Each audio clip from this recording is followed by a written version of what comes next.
you, Mr. Chairman, and thank you for holding this hearing today. We did have a good hearing in Columbus, and we got to hear from workers and retirees and small employers. And for those of you who were there, you know that. For those of you who couldn't come, it was powerful because you heard from not just retirees who are seeing up to a 90% cut in their benefits if we don't do something, but also small businesses that we're talking about the necessity of shutting down. We have about 200 small businesses in Ohio, by the way, associated with Central States alone. So it's suppressing wages. And Mr. Lynch, I won't even ask you that question because it is. We'll just stipulate that. It's making it more difficult to hire people at a time when it's tough enough to hire people. Who wants to come and join up with a company that has the kind of potential liabilities that these companies are facing that have stayed in?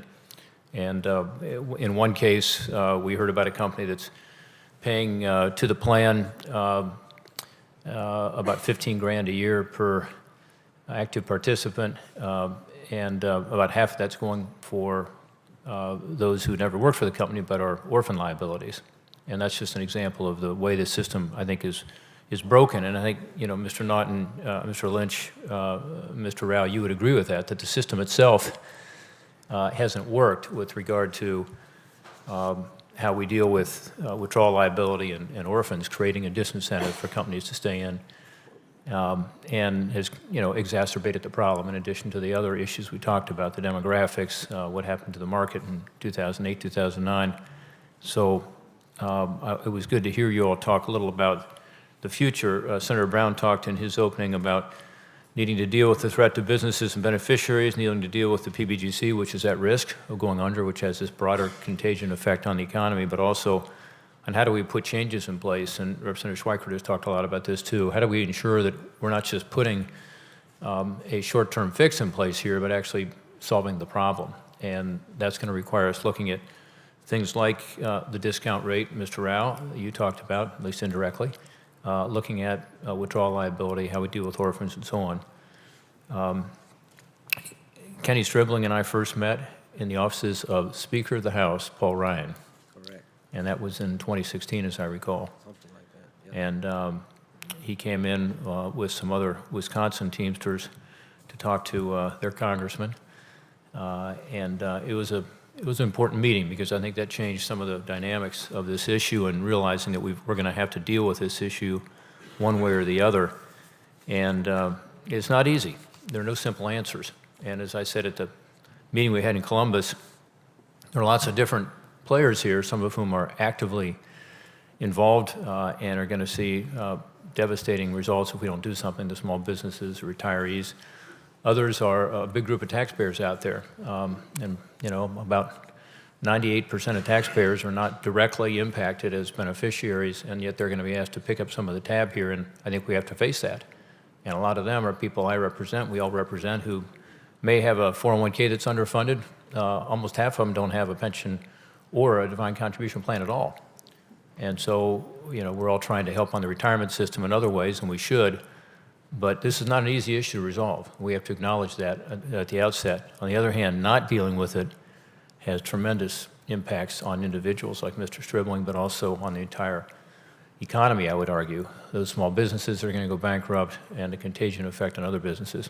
Mr. Naughton, you talked a lot about the liabilities, and you said that the aggregate underfunding has more than tripled since 2006 when we passed the Pension Protection Act. I was a conferee on that. No one would have thought at that time, would they? You know, we thought we'd put in place some things that would help to maintain the multi-employer pension plans and the single employer. You talked about the issues, including the discount rate. Let me ask you a question. If the discount rate were changed for critical and declining status plans like Central State, in addition to the green zone plans, what would happen to those that are in critical and declining status? And wouldn't that risk putting contributing employers out of business altogether and therefore increasing the risk to other multi-employer plans? Thank you, Senator Portman. So I think, you know, just to back up a little bit, if you look at what's being promised, it's a very valuable benefit, right? So to promise somebody an annuity that they're going to collect for the rest of their life once they hit a certain age, that's a valuable thing to provide. And the problem here is that the funds weren't set aside for that, okay? If you now all of a sudden step in and say, well, listen, we need to all of a sudden sort of fund everything, it's simply not possible based on the resources that employers have. So if you look at the way the system is set up, it goes from the money in the plan, then to the extent that's not enough, you hit the employers up, and to the extent that's not sufficient, then you hit the PBGC up, and to the extent they don't have the money, then the participants themselves have to absorb significant cuts in their benefits. So that's the way that the system is set up.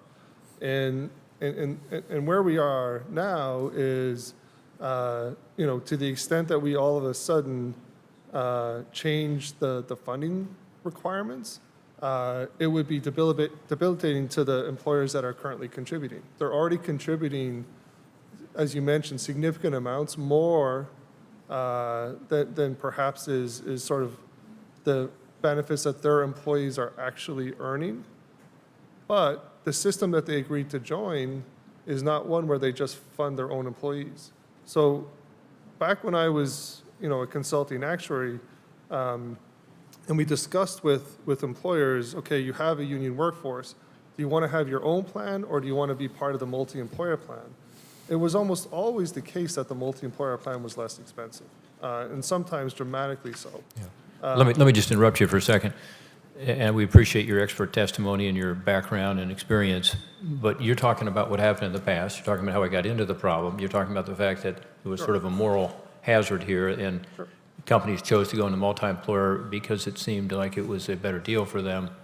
And that's part of the reason we're in the situation we're in with multi-employers vis-a-vis, as Dr. Rouse said, the single-employer plans. Multi-employers were not as well funded.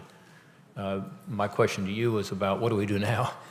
What do we do now? And understanding, as Senator Brown has said, we got to look forward and say, we've got to be sure the discount rate works. We got to be more conservative probably in our estimates.